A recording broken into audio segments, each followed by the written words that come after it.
Good morning everyone. मैं सुदर्शन कुमार आपका अपना यूट्यूब चैनल SMITI जोन में फिर से एक बार आप लोगों का स्वागत करता हूं।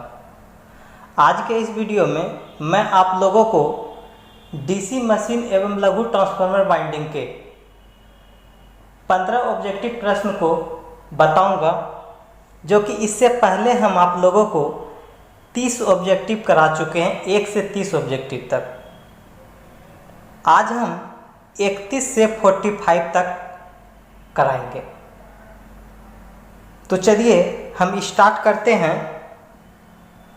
क्वेश्चन को 31 नंबर कह रहा है कि वेव वाइंडिंग को अन्य किस नामों से जाना जाता है। देखिए यहाँ पे वेव वाइंडिंग कह रहा है, वेव वाइंडिंग को और दूसरा किस नामों से जाना जाता है। देखिए वेव वाइंडिंग को और दूसरे नामों से हम जानते हैं श्रेणी क्रम वाइंडिंग। इसको हम श्रेणी क्रम वाइंडिंग से नाम से जानते हैं। और वेव वाइंडिंग का हम लोग उपयोग हाई वोल्टेज तथा लो करंट में यूज करते हैं। ठीक है, इसमें क्या होता है, समानांतर पथों की संख्या, यानी समानांतर पथों की संख्या क्या होती है, 2 होती है। ये आपको याद रखना है, यानी ऑप्शन नंबर ए। यानी वोल्टेज क्या होगा इसके लिए, हाई वोल्टेज, यानी हाई वोल्टेज में हम यूज करते हैं। करंट देखा जाए तो करंट क्या होगा, लो। करंट क्या हो, लो। लो करंट, हाई वोल्टेज, और इसमें समानांतर पथों की संख्या 2 होती है। इतने बात इसमें जान दीजिए। चलिए अब चलते हैं हम लोग 32 नंबर क्वेश्चन की ओर। 32 नंबर क्वेश्चन देखिए। 32 नंबर क्वेश्चन में क्या कर रहा है कि यदि एक कॉइल के दोनों सिरों को कम्यूटेटर सेगमेंट पर साथ साथ जोड़ा जाए तो इस प्रकार के बाइंडिंग को हम कहते हैं। क्या कर रहा है कि यदि एक कॉइल के दोनों सिरे को कम्यूटेटर सेगमेंट पर साथ साथ जोड़ा जाए तो इस प्रकार के हम बाइंडिंग को हम क्या कहते हैं, इसको बताना है। ठीक है, तो इस प्रकार के बाइंडिंग को हम लोग लैप वाइंडिंग कहते हैं। अब देखिए इसके फिगर को समझ लीजिए, क्योंकि इसका फिगर समझना बहुत ज़रूरी है।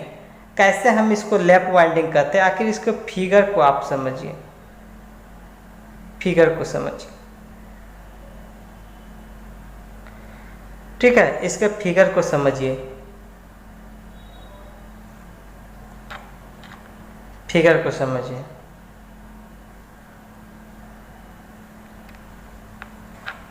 इसके फिगर को समझिए।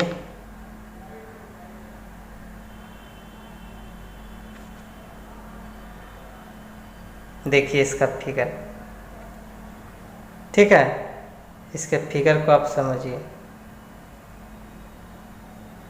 इसके फिगर को समझना है, आखिर हम लोग इसको कैसे कहते हैं। इसको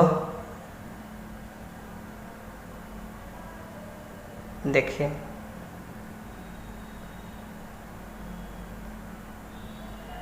क्लियर। देखिए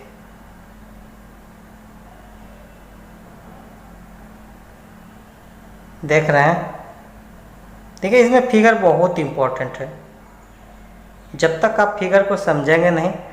अब देखिए क्या करा है, दोनों सिरों को, 2 सिरा है। देखिए अब आपको समझा रहे हैं, आप देखिए 2 सिरा हुआ इस कॉइल का। देखिए इस कॉइल का, तो ये कॉइल यहाँ से देखिए यहाँ मुड़ रहा है, यहाँ देखिए यहाँ पे।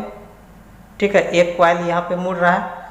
दूसरे कॉइल को चलिए, दूसरे कॉइल देखिए, ये दूसरा कॉइल देखिए यहाँ, ये दोनों इस जगह मिल रहा है, यहाँ पे, यहाँ पे, यहाँ मिल रहा है। इसीलिए कह रहा है कम्यूटेटर सेगमेंट पर साथ साथ जोड़ा जाए तो इस प्रकार के बाइंडिंग को ही हम लोग कहते हैं लैप वाइंडिंग। ये लैप वाइंडिंग का फिगर है। क्लियर। अब चलिए हम लोग 32 क्वेश्चन तो हो गया। अब 33 नंबर क्वेश्चन की ओर। 33 नंबर क्वेश्चन को देखिए, ये कथन वाला है। कथन वाला को अच्छे से समझिए। लैप वाइंडिंग में, लैप वाइंडिंग से संबंधित निम्न कथनों पर विचार कीजिए। लैप वाइंडिंग से संबंधित है, इस पे कथन पे हमको विचार करने के लिए कह रहा है। पहला कथन कह रहा है कि इस वाइंडिंग में फ्रंट पिच एवं बैक पिच का मान पोल पिच के मान के बराबर होता है। ये बात देखिए, यानी ये पहले नंबर में कह रहा है कि पहला कथन में कि फ्रंट पिच बराबर कहता है बैक पिच बराबर कह रहा है कि ये पोल पिच होता है। ये पहले कथन में कहा। जबकि दूसरे कथन में देखिए क्या कह रहा है कि लैप वाइंडिंग में केवल निम्न विद्युत धारा क्षमता वाले मशीन के लिए अधिक उपयुक्त है। ठीक है, तो इसमें देखिए क्वेश्चन का कौन सा सही ऑप्शन होगा इसको हम बता रहे हैं। देखिए इसमें केवल क्या होता है, केवल एक ही कथन सही है ये, क्योंकि लैप वाइंडिंग वाला हम क्या करते हैं लो वोल्टेज हाई करंट में, ये निम्न धारा में हम यूज नहीं करते हैं इसको। लैप को हम यूज करते हैं हाई वोल्टेज में, यानी लैप को जो है, लैप को हम लोग जो यूज करते हैं हाई करंट में, यानी लो वोल्टेज होगा लो, भी होगा लो, जबकि ये करेंट होगा हाई, करेंट होगा आपका हाई, करेंट आपका होगा हाई। तो देखिए ऐसा है कहीं नहीं, तो सिर्फ ऑप्शन नंबर एक ही इसका क्या होगा सही होगा कि केवल कथन एक सत्य है। चलिए 34 की ओर चलते हैं। 34 नंबर क्वेश्चन देखिए इसमें क्या कर रहा है। 34 का देखिए, इसमें आपको मिलान करने के लिए दिया है 34 नंबर क्वेश्चन को समझिए। 34 नंबर क्वेश्चन में क्या है, सूची 1 है और सूची इधर 2 है।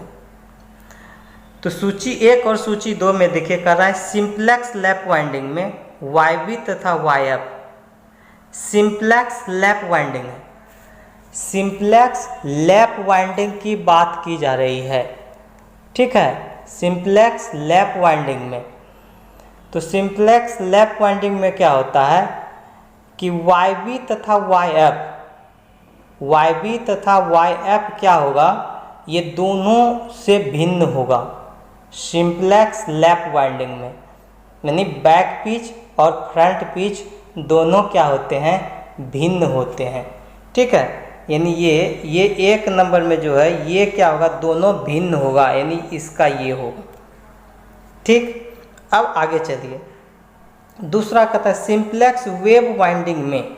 अब वेव की बात की जा रही है, वेव की बात की जा रही है, वेव की बात की जा रही है। तो वेव में क्या होता है सिंप्लेक्स YB और YF दोनों क्या होता है सेम होता है, ये चौथा नंबर। ठीक है, चलिए उसके बाद चलते हैं हम लोग C नंबर में कहता है लैप और वेव वाइंडिंग में YB तथा YF क्या होता है, YB तथा YF क्या होता है, YB तथा YF क्या होता है। देखिए लैप हो या वेव हो तो दोनों के लिए YB और YF का अर्थ होता है बैक पिच और फ्रंट पिच। बैक पिच और फ्रंट पिच दोनों का जो नंबर हम लोग लेते हैं वो नंबर लेते हैं हम लोग विषम, हमेशा ओड लेंगे। ठीक है, अब आगे चलिए D नंबर में क्या कर रहा है कि यदि YB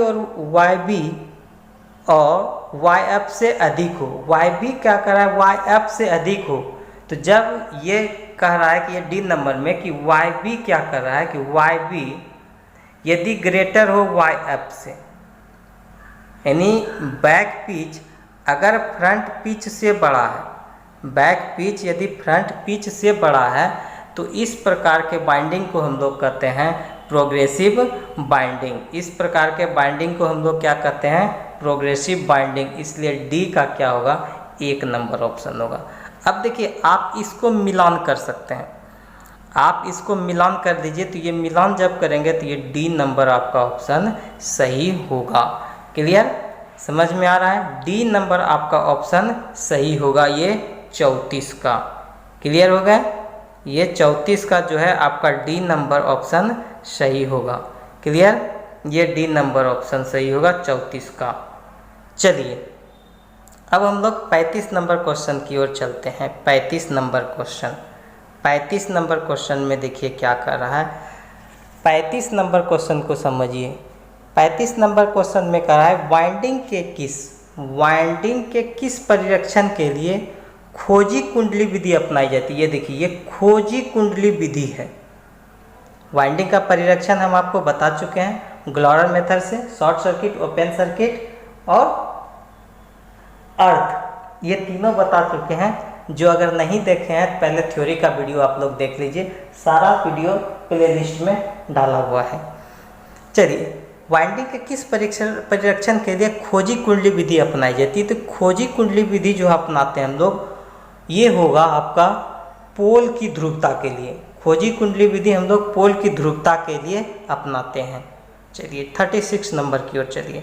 36 नंबर क्वेश्चन में कह रहा है कि आर्मेचर रीवाइंडिंग कार्य में आपातकालीन परिस्थिति में निम्नलिखित में कौन सी वार्निश प्रयोग की जाती है? देखिए, इमरजेंसी केस में, आपातकालीन स्थिति में कह रहा है कि आर्मेचर रीवाइंडिंग कार्य कर रहे हैं, आर्मेचर को हम रिवाइंड कर रहे हैं, फिर से उसको बना रहे हैं, तो हमको आपातकालीन स्थिति में कौन सा वार्निश यूज कर सकते हैं? तो हम आपातकालीन स्थिति में करते हैं वायु से शुष्क होने वाले वार्निश। वायु से शुष्क होने वाला वार्निश का हम लोग प्रयोग करते हैं। 37 नंबर क्वेश्चन की ओर चलिए। 37 नंबर क्वेश्चन में कह रहा है कि आर्मेचर वाइंडिंग में किसी एक कुंडली में लपेटों के पारस्परिक शॉर्ट सर्किट परीक्षण के लिए सर्वोत्तम विधि कराए। सबसे अच्छा विधि अगर शॉर्ट सर्किट हो रहा है आर्मेचर वाइंडिंग, तो अगर आर्मेचर वाइंडिंग में किसी एक कुंडली में लपेटों के पारस्परिक शॉर्ट सर्किट हो रहा है, आर्मेचर वाइंडिंग अगर पारस्परिक शॉर्ट सर्किट हो रहा है, तो इसमें कह रहा है सबसे अच्छा विधि कौन है? सर्वोत्तम, सबसे उत्तम विधि की बात की जाए तो सर्वोत्तम विधि होता है वोल्टता पतन विधि। वोल्टता पतन विधि, इसी का हम लोग उपयोग करते हैं। 38 नंबर क्वेश्चन की ओर चलिए। 38 नंबर क्वेश्चन में कह रहा है कि आर्मेचर वाइंडिंग के अर्थ दोष परिरक्षण के लिए, ये सारा हम आर्मेचर और ग्रॉलर परिरक्षण में बता चुके हैं कि अर्थ दोष परिरक्षण के लिए अपनाई जाने वाली विधि। देखिए, आर्मेचर वाइंडिंग में अर्थ दोष है, तो अर्थ दोष परिरक्षण करना, अर्थ टेस्ट करना है, तो उसके लिए हम कौन सा विधि अपनाते हैं? इसमें ये बोल रहा है कौन कौन सी विधि आप अपना सकते हैं। ऐसा नहीं इसमें कहा है कोई कौन सा विधि आप अपना सकते हैं, उसके लिए हम कर सकते हैं ग्रॉलर परिरक्षण, इसमें आता है शॉर्ट सर्किट, ओपन सर्किट और अर्थ। श्रेणी टेस्ट लैंप से भी आप कर सकते हैं, वोल्टता पतन विधि द्वारा कर सकते हैं। ये तीन विधि में से कोई भी, ये तीनों विधि में से किसी भी विधि से दोष परिरक्षण, अर्थ दोष परिरक्षण करना आर्मेचर का, तो ये तीनों विधि आप अपना सकते हैं। चलिए 38 हो गया। अब चलते हैं हम लोग 39 नंबर क्वेश्चन की ओर। 39 नंबर क्वेश्चन में देखिए क्या कर रहा है। 39 नंबर क्वेश्चन में कह रहा है आपका कि ग्रॉलर में कौन सी सप्लाई प्रदान की जाती है। देखिए, जब भी हम ग्रॉलर में सप्लाई देते हैं तो हमेशा उसमें प्रत्यावर्ती देते हैं, एसी सहारा देते हैं। ग्रॉलर में कैसा सप्लाई देते हैं हम लोग? प्रत्यावर्ती धारा देते हैं, ठीक है, उसको हम लोग कहते हैं एसी। चलिए 40 नंबर क्वेश्चन को समझिए। 40 नंबर क्वेश्चन में क्या कर रहा है? 40 नंबर क्वेश्चन को समझने का प्रयास कीजिए। 40 नंबर क्वेश्चन देखिए, 40 नंबर क्वेश्चन में क्या कर रहा है आपका? 40 नंबर में क्वेश्चन में कर रहा है छोटे ट्रांसफार्मर के वाइंडिंग में अंतःप्रत उचालक होता है। छोटे ट्रांसफार्मर के वाइंडिंग में, जो छोटा ट्रांसफार्मर होता है उसके वाइंडिंग में अंतःप्रत उचालक होता है, यानी उसके अंतःप्रत में हम लोग कौन सा उचालक प्रयोग करते हैं, इसका कहने का मतलब यही है। ये फिगर दिया है अंतःप्रत में, ये तो लेदराइड हम लोग कागज उसमें प्रयोग करते हैं, लेदराइड कागज का प्रयोग करते हैं। कौन सा प्रयोग करते हैं? लेदराइड कागज का प्रयोग। चलिए 41 नंबर क्वेश्चन की ओर चलते हैं। 41 नंबर क्वेश्चन को समझिए। 41 नंबर क्वेश्चन में क्या कर रहा है? एक ट्रांसफार्मर की रीवाइंडिंग में 0.16 मिली व्यास के ऐसी तार के स्थान पर 0.14 मिलीमीटर व्यास का तार प्रयोग कर रहे हैं, परंतु लपेट संख्या पूर्वोत्तर रखी जाती है। तो इस स्थिति में क्या होगा? तो इस स्थिति में हमको क्या हुआ? देखिए, व्यास को हम क्या कर दिए? कम कर दिए। पहले व्यास था क्या? 0.16 मिलीमीटर व्यास था, अब व्यास हो गया 0.14। तो इस केस में अब हमको क्या हुआ? ट्रांसफार्मर का आउटपुट हमको कम मिलने लगेगा। क्या होने लगेगा? ट्रांसफार्मर का आउटपुट हमको कम मिलने लगेगा। तो इसका क्या होगा? बी नंबर ऑप्शन होगा। व्यास कम किए इसलिए ट्रांसफार्मर का आउटपुट हमको कम मिलेगा। क्लियर? आप यही जानते हैं ना, बी बराबर क्या जानते हैं? 5/A। ठीक है, चलिए तो जब यहाँ इस अब आगे चलते हैं। 41 नंबर हो गया क्वेश्चन आपका। चलिए अब हम 42 नंबर क्वेश्चन की ओर। 42 नंबर क्वेश्चन में क्या कह रहा है कि ट्रांसफार्मर वाइंडिंग के दौरान सामान्यतः किस पदार्थ से निर्मित बोबिन प्रयोग किया जाता है? जब ट्रांसफार्मर वाइंडिंग के दौरान सामान्यतः किस पदार्थ से निर्मित बोबिन प्रयोग करते हैं? तो ये बॉबिन जो हम लोग प्रयोग करते हैं, ये बॉबिन हम लोग प्रयोग करते हैं रेशेदार हेलम सीट। रेशेदार हेलम सीट ट्रांसफार्मर वाइंडिंग के दौरान सामान्यतः किस पदार्थ से निर्मित बॉबिन प्रयोग करते हैं? इसमें जो ट्रांसफार्मर वाइंडिंग करते हैं ना, उस समय हम लोग एक बॉबिन पदार्थ से निर्मित, किस पदार्थ से निर्मित बॉबिन प्रयोग किया जाता है? तो वो रेशेदार हेलम सीट पदार्थ से निर्मित बॉबिन का प्रयोग करते हैं जब हम ट्रांसफार्मर का वाइंडिंग करते हैं, तब उस समय। ठीक है, रेशेदार हेलम सीट बॉबिन का प्रयोग करते हैं। अब आइए 43 क्वेश्चन की ओर। 43 क्वेश्चन में कह रहा है कि आयताकार चालक के साथ सिलिंड्रिकल वाइंडिंग का प्रयोग किया जाता है। देखिए, अगर आयताकार चालक है, अगर आपका आयताकार चालक है, देखिए यहाँ पे गौर कीजिएगा, चालक आयताकार है। ये कह रहा है कि चालक आयताकार के साथ सिलिंड्रिकल वाइंडिंग है, तो उस समय हम लोग इसको जो है ना, आयताकार चालक के साथ सिलिंड्रिकल वाइंडिंग होगा तो निम्न वोल्टेज वाइंडिंग के लिए करते हैं। जबकि यहाँ पे क्या रहता, अगर आयताकार के जगह पे अगर मान लीजिए वृत्ताकार चालक रहता, आयताकार के जगह पर अगर वृत्ताकार चालक के साथ सिलिंड्रिकल वाइंडिंग दिया हुआ रहता, तब हम उच्च वोल्टेज के साथ करते हैं। ठीक है, देखिए यहाँ आयताकार चालक है, ये चालक आयताकार है और वाइंडिंग सिलिंड्रिकल ही है, तब हम करेंगे निम्न वोल्टेज वाइंडिंग के लिए। अगर अब इसके जगह पे जो आयताकार के जगह पे अगर हमको सिलिंड्रिकल दे देता कि चालक तार के साथ सिलिंड्रिकल वाइंडिंग, देखिए सिलिंड्रिकल चालक तार के साथ ये सिलिंड्रिकल वाइंडिंग, तब उसके लिए ऑप्शन ए हो जाता। क्लियर? उच्च वोल्टेज के लिए। चलिए अब आगे आइए 44 की ओर। 44 क्वेश्चन में कह रहा है कि क्रॉस ओवर वाइंडिंग की वोल्टेज रेटिंग कितना होता है? क्रॉस ओवर होता है। तो ये देखिए, क्रॉस ओवर वाइंडिंग के लिए हम लोग जो करते हैं, क्रॉस ओवर के लिए हम लोग 33 kVA में करते हैं। 33 kVA के लिए ये याद रखना होगा आपको कि 33 kVA के लिए क्रॉस ओवर वाइंडिंग के प्रकार होते हैं। 33 kVA वोल्टेज रेंज के लिए हम लोग क्रॉस ओवर वाइंडिंग का प्रयोग करते हैं। चलिए 45 की ओर देखते हैं। 45 नंबर क्वेश्चन में कह रहा है कि हेलिकल वाइंडिंग में समानांतर चालक की संख्या कितनी होती है? देखिए, वाइंडिंग के कई प्रकार के होते हैं, जैसे कि सतत डिस्क वाइंडिंग हुआ, सिलिंड्रिकल में एक आता है आयताकार और वृत्ताकार, फिर आता है क्रॉसओवर और हेलिकल। ये सब आपके बाइंडिंग है। देखिए, एक सतत हो गया, समझ लीजिए सतत, ये सतत वाइंडिंग होता है।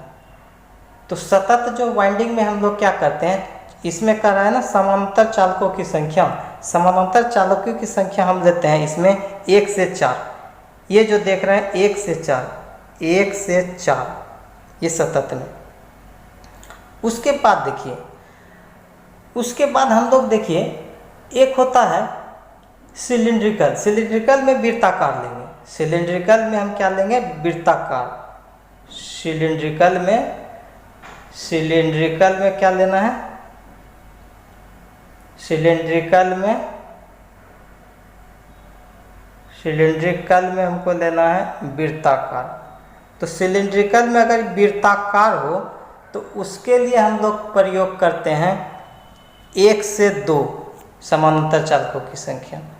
ठीक है, उसके बाद जो यहाँ पे हेलिकल दिया हुआ है ना, देखिए हेलिकल में हम लोग समानांतर चालकों की संख्या करते हैं 4 से 16, जो डी नंबर ऑप्शन है। और सबसे कम हम लोग करते हैं क्रॉस ओवर में। अगर कभी कोई पूछे सबसे कम चालकों की संख्या किस में प्रयोग करते हैं, तो हम लोग कहिएगा, आप लोग कहेंगे कि क्रॉस